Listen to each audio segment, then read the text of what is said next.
صح وما صح؟ لكن بعض الشباب تجيني اتصالات غريبة، نعم، من تبكيني ذيك القضايا، تبكيني غريبة عجيبة. عنيش أنا أدخل هذا الموضوع؟ لأن هذا الموضوع حساس. جاتني قضيتين في محكمة، قضيتين، ما أذكر القضايا بتو فيها اتصالات، ما أذكركم حتى ما يضيع الوقت. قضيتين، نعم، بكيت في المحكمة.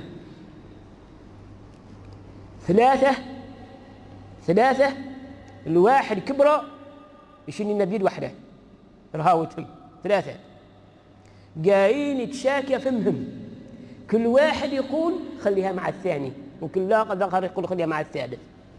هي سببه زوجاتهم ما بغياتنها.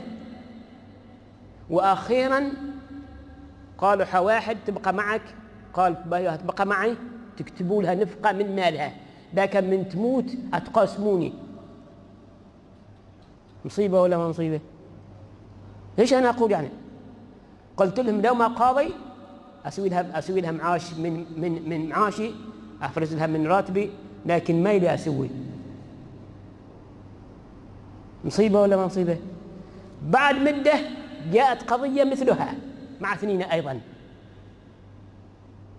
هذه مصيبة، خطر، واجد خطر.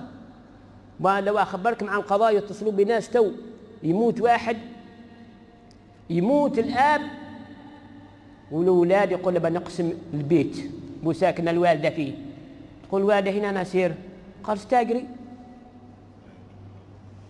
هيا استاجري.